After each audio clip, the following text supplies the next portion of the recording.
Déjà, donc, je vous remercie d'être présent, d'assister à cette conférence donc, sur un thème qui est ô combien d'actualité, qui concerne donc l'externalisation de la charge des actifs immobiliers. C'est vrai qu'on est très fréquemment donc, interrogé sur cette problématique-là, notamment qui permet, on va le voir, donc, de trouver les moyens de votre croissance et de votre développement.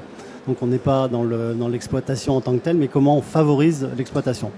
Pour ce faire, je suis entouré de deux grands experts que j'ai plaisir à rencontrer à nouveau, donc notamment Jean-Loup Durousset, donc qui est président donc du groupe Neolis, dont il va nous dire quelques Noalis, pardon, dont il va nous dire quelques mots, qui est aussi qui a été président donc de la fédération de l'hospitalisation privée, donc il sait de quoi il parle. Et puis David Fink, donc, qui est directeur général d'une société de SCPI, qui gère des SCPI, qui s'appelle Eurial Asset Management. Alors Jean-Loup, quelques mots sur le groupe Noalis, je vais y arriver, dans le bon ordre. Voilà. Non, c'est pas très compliqué. Le groupe Noalis, c'est un petit groupe qui travaille essentiellement sur la région Rhône-Alpes, essentiellement MCO, comme on dit dans notre jargon, médecine, chirurgie, obstétrique, 4 établissements en Rhône-Alpes, un établissement en Bourgogne-Franche-Comté à Montbéliard et un établissement en Occitanie à Villeneuve-les-Avignon. On a la caractéristique de gérer une maternité assez conséquente et aussi la caractéristique d'avoir créé, il y a déjà 15 ans de cela, des établissements de chirurgie ambulatoire autonome. On en a 2 aujourd'hui parmi les 6 établissements. Et je poserai la question tout à l'heure à David également. Et la rencontre avec David, avec Eurial, ça s'est passé comment ? Comme tout opérateur de santé, quand on veut bouger, on a 2 préoccupations, c'est-à-dire chercher des autorisations de soins, c'est-à-dire savoir ce qu'on va faire si on fait de la médecine, de la chirurgie, et ça c'est l'agence régionale qui est notre interlocuteur. Mais une fois qu'on a l'autorisation, notre deuxième sujet c'est de chercher à construire le bâtiment. Et comme je le dirai peut-être tout à l'heure, mais construire un bâtiment c'est beaucoup de coûts, beaucoup d'argent à consacrer à la construction. Et on n'a souvent pas le loisir de mener de front à la fois les autorisations et la constitution d'une équipe pour mener à bien le projet et en même temps financer notre projet immobilier. Donc c'est ainsi que j'ai cherché et que je suis tombé sur David. Chacun son métier, chacun son expertise. Alors justement David, quelques mots également sur Eurial Asset Management, dont on dit maintenant que directement Eurial. Alors Eurial est une société de gestion qui a un agrément AMF et cet agrément va nous permettre de lever des fonds auprès d'investisseurs qui sont essentiellement des particuliers. Aujourd'hui, après 8 ans d'expérience, on a 43 000 associés qui nous ont fait confiance. On a levé à peu près 2,5 milliards d'euros. Et avec tout cet argent, on a financé le monde de la santé. Alors, le monde de la santé, c'est plusieurs aspects. C'est la partie, soins, comme Jean-Loup Durousset a pu l'expliquer, des cliniques. Ça peut être aussi des maisons médicales, des centres de dialyse, des centres de radiothérapie, par exemple. Et puis ça peut être aussi l'hébergement des personnes âgées, puisque c'est vraiment une grosse problématique des 30 prochaines années. Et nous participons avec ce fonds au financement d'EHPAD, de résidences-services seniors, et aussi de co-living pour personnes âgées. C'est de tous ces outils ou toutes ces formes d'hébergement qui vont permettre de proposer en tout cas à des personnes âgées de pouvoir avoir un parcours de fin de vie le plus agréable possible. Ça, c'est le premier point. Le deuxième point, c'est qu'on intervient aussi sur des classes d'actifs qui sont un petit peu plus banalisées. Je pense par exemple à des sièges sociaux d'acteurs de la santé dont nous sommes propriétaires. Et puis, dans un deuxième temps, nous avons fait un choix qui est plutôt un choix stratégique de développement international, puisque 40% de notre patrimoine est en France et 60% de notre patrimoine est à l'étranger. On est aujourd'hui sur 7 territoires. On est en Allemagne, on est aux Pays-Bas, on est au Royaume-Uni, en Espagne, au Portugal et en Italie. Et donc on accompagne le développement d'exploitants sur le secteur de la santé. On le verra tout à l'heure. Ce que ça veut dire accompagner le développement, pour moi, c'est permettre à un exploitant d'accélérer son développement en lui permettant de mobiliser ses fonds propres sur son activité opérationnelle et lui dégager tout ce qui peut être l'endettement qu'il peut avoir sur son immobilier. Je pense que c'est un vrai choix stratégique des acteurs que nous pouvons accompagner. Aujourd'hui, nous accompagnons en Europe une 40aine d'exploitants sur ces 3 classes d'actifs que j'ai pu vous identifier. Et on est présent sur la durée, puisque avec Jean-Loup Durousset qui est à côté de moi, on s'est rencontrés, je pense que c'était en 2018. On a financé un premier établissement qui est à Lyon, un très bel établissement qui est un établissement de médecine chirurgie obstétrique. Et puis on est allé beaucoup plus loin puisqu'on a participé à son développement au travers de la construction de 2 nouveaux établissements, une clinique à Aubenas et une clinique à Roussillon. Vous voyez, donc notre métier à nous, c'est vraiment d'accompagner dans la durée les exploitants du secteur de la santé. Alors justement, j'allais reposer la question de comment s'est faite cette rencontre. Vous y avez déjà répondu, mais au-delà de ça, donc la proximité entre l'exploitant et la société de gestion, je crois que c'est quelque chose auquel vous tenez énormément. Pourquoi ? Alors déjà, tout simplement parce qu'on finance une classe d'actifs qui est très particulière, la santé. C'est très différent de ce qu'on peut avoir dans le bureau, dans le logement. Un actif de santé, c'est vraiment dédié à une activité et exclusivement à une activité. Ce que je veux dire par là, c'est que quand je vais financer une clinique, cette clinique, si mon exploitant part, je ne pourrai pas en faire autre chose qu'une clinique. Ce sera très compliqué de réhabiliter l'établissement. Donc on a une stratégie d'abord de compréhension de la volonté de notre exploitant d'abord à externaliser son immobilier. Pourquoi il veut l'externaliser? Est-ce qu'il a une volonté de se développer? Sur quel territoire il veut se développer? Comment il veut se développer?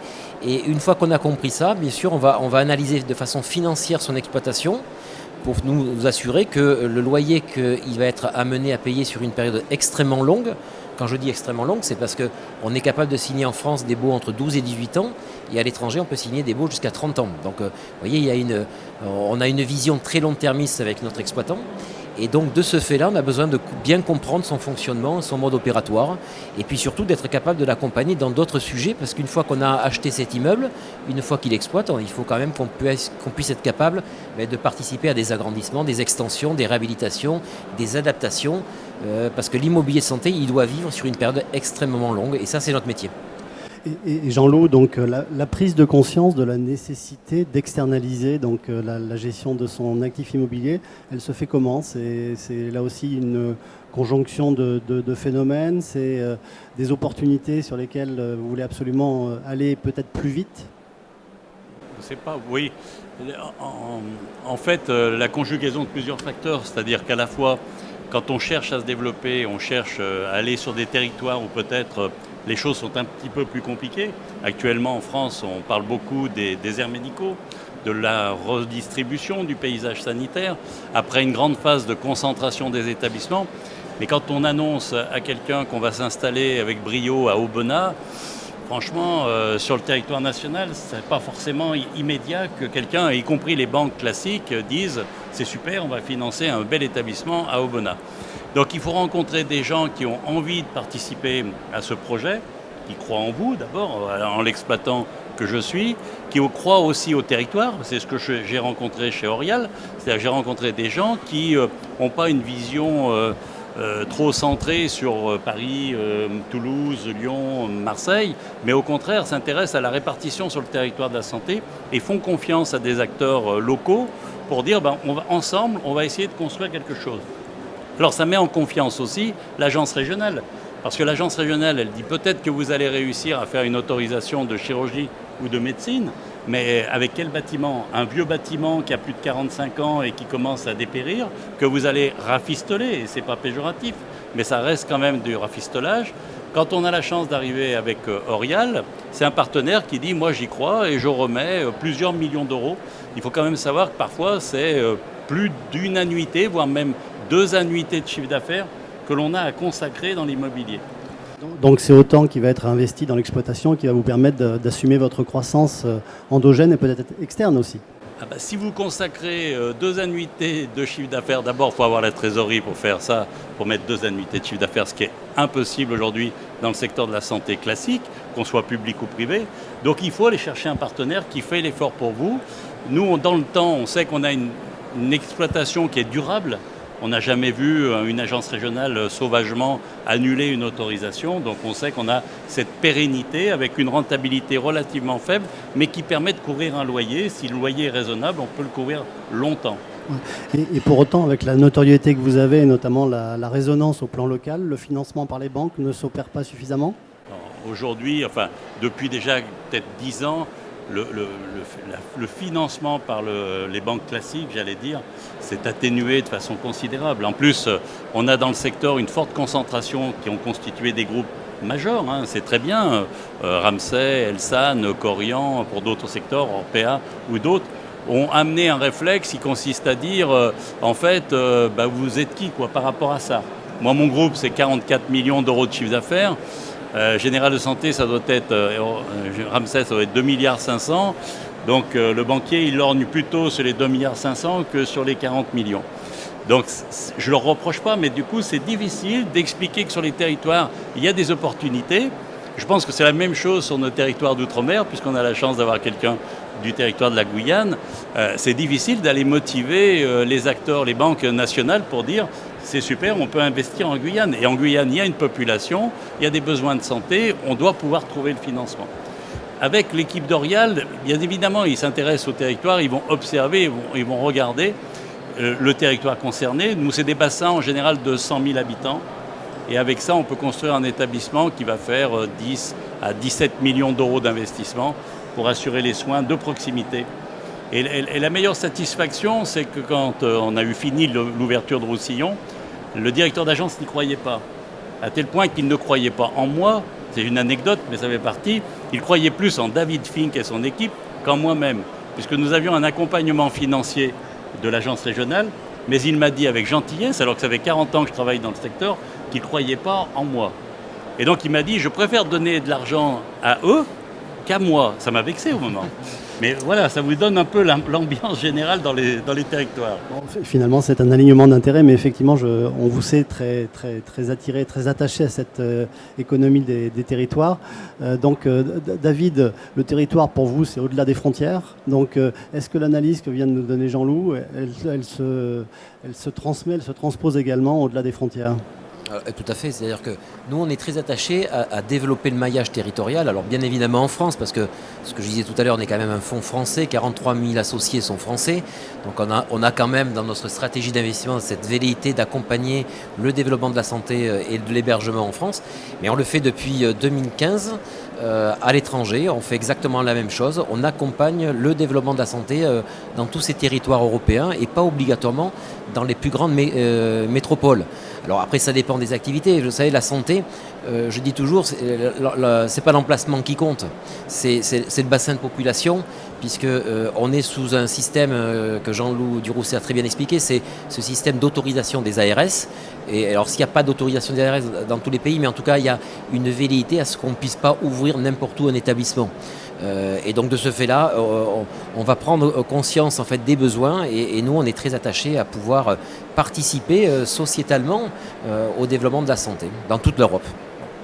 Et d'un point de vue plus financier, pourrait-on dire, donc, quel est le mode d'analyse, notamment on voit ici en matière de crédit, donc on regarde effectivement l'impact sur le ratio fonds propres sur chiffre d'affaires, etc. Jean-Loup également nous disait que le fait d'externaliser cette gestion des actifs, ça a économisé, je mets des guillemets, à économiser, donc peut-être 2 ans de chiffre d'affaires. Quel est votre mode d'analyse pour pouvoir ensuite investir dans un bien et peut-être aussi comment s'opère le sourcing finalement, y compris à l'international? Alors j'allais vous dire, pour moi, vraiment l'exploitant qui a un intérêt à travailler avec une foncière telle que la nôtre, c'est un exploitant qui a une velléité de se développer. Parce que si c'est un exploitant qui a un seul établissement et qui a une capacité financière à s'endetter, même si, comme Jean-Loup Durousset l'a expliqué, c'est pas toujours évident à une banque de comprendre ce que c'est un établissement de santé, il va pouvoir arriver à financer en crédit bail ou en emprunt classique. Par contre, s'il est dans un schéma stratégique de développement, l'immobilier va lui mobiliser beaucoup de fonds propres, ou en tout cas va lui mobiliser un endettement qui va être tellement conséquent qu'il ne pourra pas faire le développement qu'il souhaite. Donc les foncières sont là pour les accompagner et donc ça va réduire l'endettement quand ils vont nous vendre de l'immobilier et puis ça va leur permettre de se consacrer au développement de leurs exploitations, à financer des investissements dans leurs établissements et non pas financer les murs. Et donc on est pour moi un véritable accélérateur du développement de ces exploitants. Je pense que Jean-Loup, les 3 établissements qu'on a pu faire sur les 3 dernières années, entre 2018 et 2021, ça aurait été très compliqué si tu avais dû les financer par un mode autre que l'externalisation de cet immobilier. Alors, justement, on va passer plus maintenant au bénéfice de cette externalisation. Donc pour l'exploitant, mais j'allais dire c'est probablement un alignement d'intérêts, encore une fois, entre l'exploitant et la société de gestion dont David nous a rappelé l'importance de la proximité. Donc pour vous, Jean-Loup, les bénéfices essentiels de cette externalisation, ils s'énumèrent de quelle façon? C'est ce qu'a dit David à l'instant en disant on s'évite déjà de sortir de la trésorerie pour faire un investissement. Deuxièmement, le regard du banquier, quand on a, même si c'est un crédit bail ou un prêt, une fois que tu as emprunté, il considère que tu ne peux plus rien faire. Parce qu'il dit vous avez de la dette. Même si vous avez un bâtiment qui au fur et à mesure du temps se rembourse, pour lui on n'a que de la dette. Et donc il ne prend jamais en compte la valeur de l'actif que vous détenez. Donc il vous dit, je suis désolé, mais vous voulez changer de machine pour faire un nouveau scanner, je ne peux pas vous prêter parce que vous avez de la dette sur votre immobilier. Or, ce qui intéresse l'exploitant, c'est de se réadapter en permanence sur son exploitation pour faire vivre ses autorisations et surtout maintenir le niveau de compétence médicale de l'ensemble de son équipe. Voire même des fois, quand on recrute, on est obligé d'investir sur des techniques nouvelles. Ça me paraît important. Le deuxième, c'est que on peut s'interroger à savoir s'il ne faut pas prendre un partenaire, quelqu'un qui vient à nos côtés, qui apporterait de l'argent, de la compétence. Ça peut très bien fonctionner comme ça. Là, la position d'Orial est différente. Elle est à nos côtés, mais en dehors de nous. Elle laisse à l'exploitant son autonomie de gestion. Elle n'intervient pas dans les décisions de gestion et elle intervient sur le dispositif immobilier. Et comme l'a dit David, c'est-à-dire que c'est un suiveur attentif. Si dès l'ouverture, ce qui est le cas pour un des établissements qu'on a créé, qu'on a ouvert en mars 2021, si un an après je lui dis écoute, ce serait bien qu'on agrandisse ou qu'on transforme un étage parce qu'il y a une adaptation, pour Orial c'est quelque chose de possible, ça se résume assez simplement, c'est combien et combien de loyers tu peux mettre en face. Alors que tout autre investisseur me dirait pourquoi faire, on a déjà mis de la dette, c'est compliqué, on va attendre un petit peu de voir le résultat d'exploitation et puis on jugera plus loin. Donc c'est vraiment quelqu'un qui ne gêne pas le développement de l'exploitation, qui l'accompagne vraiment dans le rôle que l'on veut adopter pour faire un certain nombre de choses. Et puis c'est quelqu'un aussi qui reste vigilant à l'environnement. Une clinique, c'est souvent pas qu'une clinique. Une clinique, c'est une maison médicale à côté, parce qu'il faut bien héberger les docteurs. Une clinique, c'est parfois des choses assez originales comme une chambre funéraire ou comme peut-être un centre de dialyse. Orial, on peut sonner à la porte d'Orial pour dire « j'ai quelqu'un qui s'intéresse sur la dialyse, c'est pas moi mais c'est un copain, quelqu'un qui voudrait venir à mes côtés, est-ce que tu peux l'accompagner ?» La position d'Orial aujourd'hui, c'est de dire « pourquoi pas ?» Ça peut se faire, puisqu'ils ont une fourchette d'investissement qui va de quelques millions d'euros, peut-être même quelques centaines de milliers d'euros, à plusieurs dizaines de millions d'euros, ce qui offre une palette plus large. Et ça permet de fédérer des acteurs autour d'un projet médical. Une clinique, c'est souvent un groupement d'intérêts économiques de plusieurs acteurs. C'est pour ça que c'était intéressant de dire on ne fait pas l'investissement nous-mêmes, on le fait faire par un autre. Et est-ce que cette approche, David, dont on comprend bien qu'elle permet d'assurer le développement, d'accélérer le développement et la croissance, est-ce que ça se retrouve dans toutes les sous-classes d'actifs? Je parle de sous-classes d'actifs au pluriel au niveau de la santé. Est-ce que c'est vrai aussi, par exemple, dans l'accueil des seniors, des personnes handicapées, etc.? C'est exactement pareil. Ça peut être pareil pour les EHPAD, pour les résidences en co-living, ou même pour les maisons médicales. Aujourd'hui, il y a des acteurs qui ont une véritable velléité à être, on va dire, des acteurs majeurs, soit nationaux, soit régionaux. Et pour pouvoir accélérer et être présents sur ces territoires tels qu'ils ont pu les définir, ils ont besoin de fonds propres relativement conséquents. Et donc toutes ces classes d'actifs que nous développons et que j'ai indiqué tout à l'heure, ce sont des gens que nous accompagnons. Alors bien sûr, quand je fais le siège social d'une société de la santé, je ne vais pas lui construire 3 sièges sociaux, mais c'est quand même pour moi un partenaire, c'est quelqu'un que je vais quand même suivre dans la durée. Si demain il me demande une extension de son siège social parce qu'il se développe, je serai là et je répondrai positivement à une nouvelle surface qu'on pourrait mettre en place. Alors Jean-Loup nous a dit tout à l'heure qu'il n'y avait pas d'ingérence en fait dans la gestion, mais néanmoins on soulève le capot pour voir évidemment comment fonctionne l'exploitation. Est-ce que ça c'est une vision définitivement arrêtée? Est-ce qu'il n'y aura pas demain donc des possibilités d'aller plus loin peut-être dans l'accompagnement avec une participation capitalistique par exemple? C'est vrai qu'on n'est pas ingérant dans sa gestion, on suit la gestion mais on n'a pas d'ingérence, mais demain on souhaiterait pouvoir rentrer au capital d'exploitant.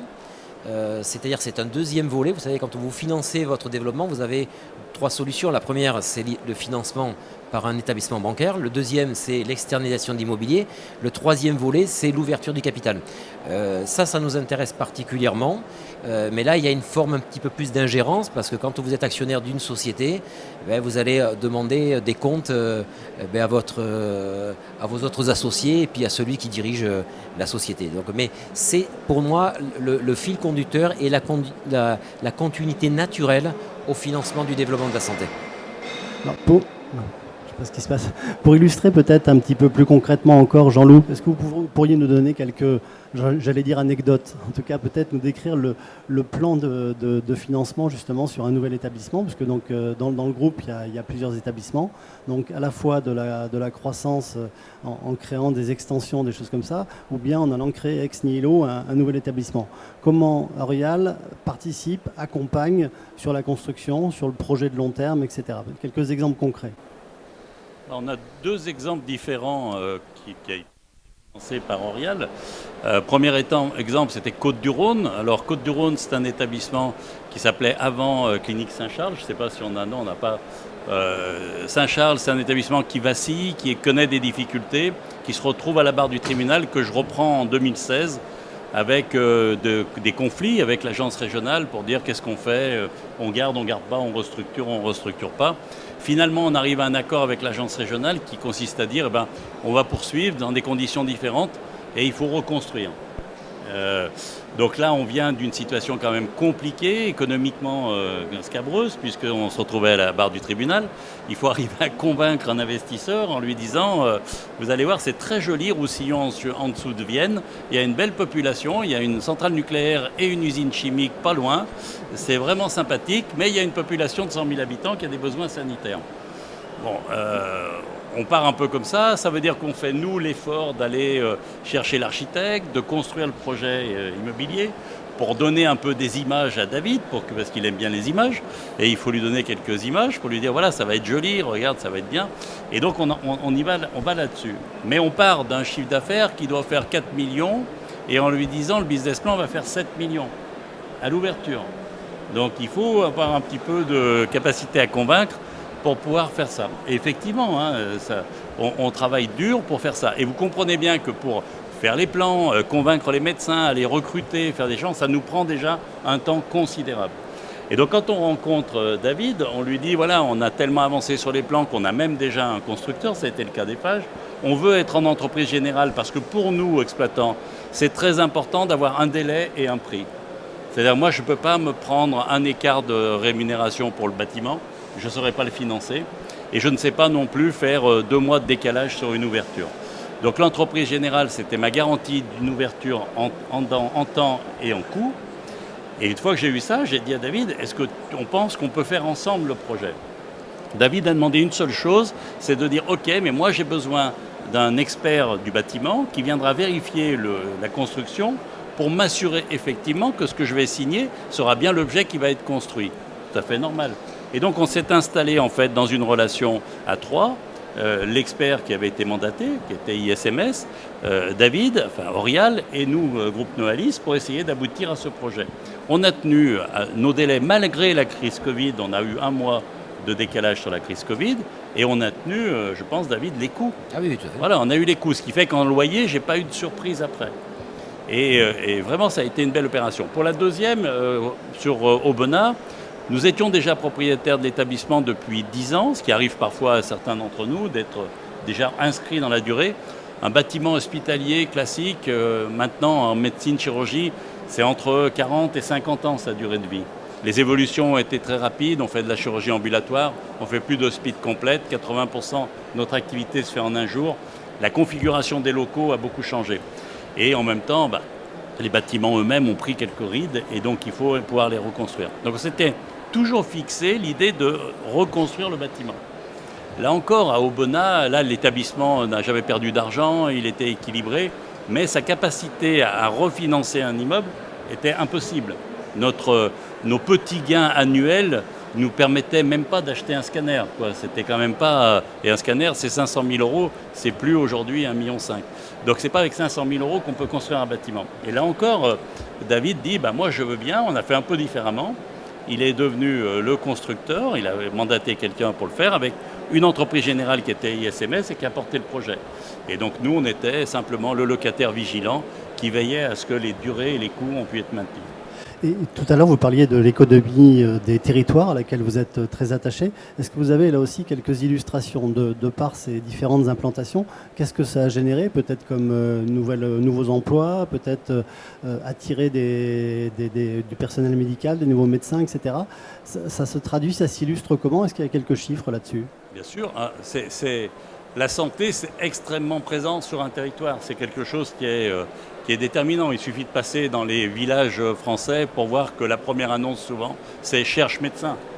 C'est même pas ici c'est joli ou meilleur village de France maintenant, c'est « cherche docteur ». Donc c'est quand même impactant. Quand on a commencé à évoquer les projets, c'est souvent les maires qui sont venus me chercher. C'est souvent des maires qui viennent me chercher en disant « on est un peu désespéré, notre établissement vacille, est-ce que vous voulez regarder le dossier ?» Oui, mais il va falloir reconstruire, monsieur le maire. Oui, mais moi la mairie n'a pas d'argent. Et ils le vivent d'ailleurs avec les établissements publics qui disent « ok, on va le faire, mais il faut attendre que dans la grande négociation nationale des équipements, l'hôpital public local puisse trouver le financement pour se reconstruire. » C'est long parfois. Et un projet de cette envergure, c'est des fois 10 ans d'attente. Un élu, il n'est pas élu sur 10 ans, sauf certains qui arrivent à se renouveler. Mais sinon, c'est plus court leur période. Donc ils ont besoin de réponses rapides. Donc quand on arrive, on dit voilà, on part de 90 salariés à Roussillon, on va déjà maintenir l'emploi, ce qui est déjà très important, et on va peut-être à terme créer encore plus d'emplois, si on y arrive. Parce qu'avec la maison médicale plus les cabinets autour, je pense qu'on va monter à 150 ou 160. Le maire, il peut que vous dire c'est super ce que vous êtes en train de faire. Donc les élus locaux sont imprégnés. Aujourd'hui, notre meilleur partenaire, c'est la présidente de l'agglo, qui vient chaque fois que je fais une réunion, elle est présente. Elle a bien compris que c'était un enjeu. Ça veut dire aussi que le chemin ne s'arrête pas au bâtiment.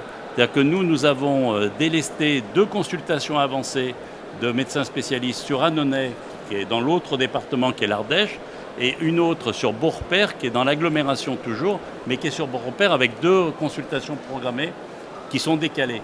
Ça permet à l'agglomération de dire j'ai retissé une présence médicale sur l'ensemble de mon territoire.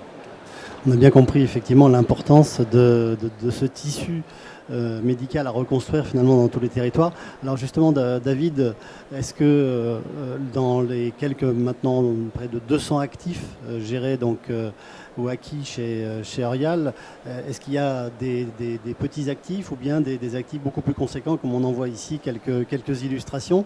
Est-ce qu'il y a une philosophie pour aller plutôt vers des actifs de telle ou telle taille, ou au contraire, c'est justement contribuer tout autant à l'économie locale et à la réimplantation de l'économie de la santé dans tous les territoires?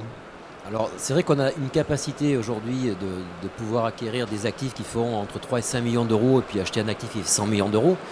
Parce que l'an dernier, pour que vous ayez quelques chiffres en tête, on a collecté un petit peu plus ou presque 800 millions d'euros et on a investi plus de 900 millions d'euros dans l'immobilier de santé. Donc ça, avec cet argent-là, on est capable d'acheter, tel que vous pouvez le voir sur cette vignette, vous voyez des maisons médicales avec un acteur qui est pour moi très important, qui s'appelle Mediglobal, qui a une velléité de se développer sur le territoire national en proposant des pôles de santé pluridisciplinaires. Donc on a fait un très bel établissement qui est en cours de construction sur la ville de Caen. Donc ça c'est un exemple. On a un très gros centre pharmaceutique de recherche à Sophia Antipolis, qui est un actif majeur. C'est 8 hectares, plus de 14 000 m², vous voyez, 20 000 m² de bureaux et de laboratoires. Donc c'est très important. Et puis ça a permis sur ce site de Sophia Antipolis de développer une activité santé qui à l'époque était plutôt les activités on va dire d'ingénierie ou d'informatique. Aujourd'hui il y a véritablement des pôles de santé qui se développent sur toutes les zones géographiques. Et puis on est capable d'investir, vous voyez, comme à Dublin, en plein centre-ville de Dublin, des actifs qui font 38 millions d'euros, des actifs neufs avec des exploitants qui sont extrêmement présents sur leur territoire. Et puis on fait aussi les Pays-Bas, on fait l'Écosse, on fait l'Espagne, l'Italie, comme je vous disais tout à l'heure. Et volontairement une part croissante en construction, ou bien c'est par opportunité? Alors, si on veut accompagner un exploitant, on est obligé de l'accompagner sur tous les volets de l'immobilier. C'est-à-dire que nous, dans un premier temps, on préfère acheter de l'immobilier déjà existant, quitte à y faire des travaux ou des agrandissements. Mais on fait depuis 2018 beaucoup de construction, c'est-à-dire c'est du sur-mesure, ce que Jean-Loup Durousset expliquait tout à l'heure. On fait construire pour le compte de notre exploitant un produit sur mesure qui va être vraiment adapté à son activité. Et on va travailler avec des promoteurs, on va sécuriser les prix, on va sécuriser les délais de réalisation. Et ça, c'est extrêmement important. Et ça représente aujourd'hui, on va dire, à peu près 20% de nos investissements, ce qui est assez conséquent, pour ne pas dire très conséquent. Alors, avant de conclure et de vous laisser la parole pour quelques questions, s'il y en a dans la salle, je voudrais qu'on revienne. On a bien compris que tous les deux, vous étiez très bien alignés sur la contribution finalement à l'économie de la santé. Cette contribution, elle va même encore plus loin, puisque moi j'aimerais que David, vous évoquiez, vous nous décriviez peut-être la baseline de Dorial, qui est le profit solnérien. Donc, qu'est-ce qu'on entend par là? Et après, je poserai la question également à Jean-Loup pour voir s'il est bien aligné avec cette philosophie-là. Alors, on a toujours été, dans le fonds qu'on a pu créer, avoir un objet sociétal. Le premier objet sociétal, c'est la nature même des actifs sur lesquels on investit, la santé. Et puis, on est le premier fonds de partage en France en termes de SCPI. On a fait ça en 2014. C'est-à-dire qu'on finance aussi de la recherche. On finance un institut qui est assez remarquable, qui s'appelle l'Institut du cerveau, qui travaille sur tout ce qui peut être les maladies neurodégénératives et les maladies du cerveau, qui sont Parkinson, etc. etc. Et on estime qu'aujourd'hui, il est bien de financer de l'immobilier, il est bien de servir un rendement à nos associés, c'est indispensable, mais aussi d'avoir un objet, un intérêt d'accompagnement du plus grand nombre, c'est-à-dire, j'allais dire, de la collectivité, donc au travers de la médecine de ville, au travers de la médecine dans les territoires, mais aussi d'être capable de financer de la recherche et de toutes ces maladies qui sont le fléau du 21e siècle. Jean-Loup, est-ce que c'est un aspect important pour vous également? Ah oui, c'est un aspect très important. D'abord, quand je vois qu'Orial, ça regroupe 45 000 investisseurs. Les investisseurs, je suppose que c'est des gens comme nous qui sont présents sur le territoire national. Et ça veut dire quand même que Orial a réussi à sensibiliser 45 000 Français à financer le secteur de la santé, quel qu'il soit. C'est aussi ça son premier rôle, c'est de sensibiliser des Français qui vont mettre un peu d'argent pour dire « je finance le secteur de la santé ». Moi, je trouvais ça déjà original et très intéressant que ce soit sous la forme des CPI. La deuxième chose que je voudrais dire, c'est que quand je vois qu'Orial se développe à l'international, en Europe essentiellement, moi je pense que la vision du secteur sanitaire français est trop centrée franco-français. Et donc je demanderais volontiers dans l'élargissement de la perception de David et de son équipe, c'est aussi de nous permettre des rencontres avec des Irlandais, aller voir ce que font les Allemands en addicto, d'aller rencontrer d'autres acteurs pour aussi de temps en temps de se dire « Ah tiens, la façon dont ils approchent tel ou tel sujet, ce serait intéressant d'aller le reproduire sur d'autres sujets ». Et je pense que le territoire français prendrait de bonnes leçons parfois d'aller en Hollande, d'aller en Irlande pour voir d'autres adaptations. Alors Jean-Loup, je vais essayer de rebondir sur ce que tu dis parce que on le fait déjà sur d'autres classes d'actifs qui sont l'hébergement de personnes âgées. On a fait le choix à un moment donné de regrouper différents opérateurs pour se rencontrer et pour essayer de voir les problématiques qu'ils peuvent rencontrer ou en tout cas les bonnes pratiques qu'ils peuvent exercer. C'est extrêmement intéressant. Ça permet de donner, je veux dire, du sens aux activités de nos opérateurs et puis surtout de leur permettre de trouver peut-être ce qui se fait de mieux ailleurs pour pouvoir le récupérer et le faire au sein de leurs établissements. Donc c'est quelque chose qu'on a déjà mis en œuvre, qu'on peut faire aussi dans le secteur du sanitaire, même si dans le secteur du sanitaire, comme tu l'as dit, les opérateurs sont plutôt francophones, ou en tout cas franco-français, ils ne se développent pas trop à l'international, même si ce sont des grands groupes étrangers, ils n'ont pas cette velléité comme on peut avoir dans les maisons médicales ou dans les EHPAD qui vont vraiment à l'étranger. Le témoignage de Jean-Loup Durousset a d'autant plus de valeur que c'est un ardent défenseur de l'économie des territoires. Donc merci de ce témoignage. Également, je pense qu'effectivement à l'étranger, on peut avoir un rôle d'observateur et de sentinelle, même pour pouvoir effectivement faciliter l'import de concepts, de nouveaux concepts, pour faire évoluer ou pour améliorer donc, certaines situations. On l'a vu encore il n'y a pas très longtemps. Est-ce que dans la salle, il y aurait quelques questions à poser à nos deux grands experts, nos deux grands témoins? Vous avez la chance de disposer donc de la présence donc de Jean-Loup qui est un praticien, qui est un exploitant donc au cœur de ce métier et il a pu témoigner donc de l'accompagnement que pouvait faire donc l'autre expert qui est donc David Fink, représentant d'Orial. Non? Bah, s'il n'y a pas d'autres questions, Jean-Loup, peut-être un petit mot de conclusion sur ce thème de l'externalisation de la charge des actifs financiers, des actifs immobiliers. Je ne sais pas si ce sera une conclusion, mais c'est au moins une constatation. C'est-à-dire que moi, j'ai quand même quelques années derrière moi d'expérience du secteur de la santé. Évidemment, on vit des moments particuliers en fonction des évolutions. Moi, j'ai été un des acteurs des concentrations. J'avais 4 établissements sur Lyon, on m'a demandé d'en faire plus qu'un, donc j'ai concentré.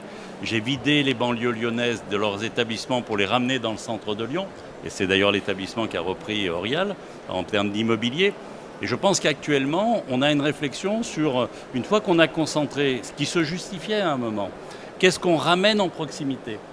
Et qu'est-ce qu'on va ramener comme disposition de proximité adaptée aux populations qui restent à proximité ? Et elles sont extrêmement nombreuses. Enfin, bien sûr qu'il y a des concentrations urbaines, mais il y a quand même encore une population dispersée. Et le sujet n'a pas été franchement abordé du point de vue sanitaire. Peut-être que le nouveau ministre de la Santé sera contraint de l'aborder. Comment on va vers les populations de proximité ? Est-ce que ce sont des soins de suite que l'on doit faire ? Est-ce qu'on doit faire des structures légères de soins de proximité, ambulatoires ou peut-être de personnes âgées adaptées, mixer les populations âgées et les populations plus jeunes ?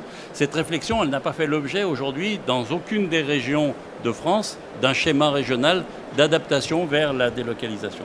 Moi, je trouve que la présence d'Orial aujourd'hui dans ce secteur, elle offre au moins la possibilité de se dire si des acteurs s'investissent sur ces territoires de santé, qu'ils ramènent de la proximité, il y a un acteur qui lui dit « Ok, à partir de maintenant, moi je peux accompagner les travaux et la construction ».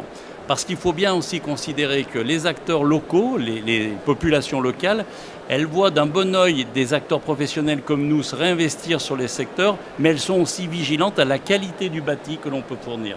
C'est-à-dire faire des choses bien en santé dans des locaux qui sont désuets, ce n'est pas très valorisant pour les populations locales. Et donc Orial apporte à l'exploitant que je suis la valorisation d'un bâti. Quand les gens passent devant les cliniques et qu'ils disent « c'est beau, c'est intéressant et ça me valorise », ça c'est très important sur le plan des territoires locaux. David, un mot de conclusion. Une conclusion ou une perspective. En tout cas, une perspective plutôt, parce que on réfléchit beaucoup chez Orial à toutes les nouvelles formes, j'allais dire, d'hébergement. Je pense par exemple aux personnes âgées. On travaille beaucoup aujourd'hui sur ce qu'on appelle le co-living pour personnes âgées, c'est-à-dire des petites unités de vie qui font 16 personnes, vous voyez, qui sont très très différentes de ce qu'on peut trouver dans les EHPAD ou dans les résidences services seniors. Il y a des acteurs qui émergent dans ce domaine-là, on s'y intéresse fortement et on les finance. Ça, c'est un premier volet. Il y a un deuxième volet qui nous intéresse, qui peut être aussi les hôtels hospitaliers. C'est ce que disait Jean-Loup tout à l'heure. Il y a une telle évolution en fait dans la façon de pratiquer la médecine avec l'ambulatoire qu'il y a des besoins qui se font autour de ces établissements.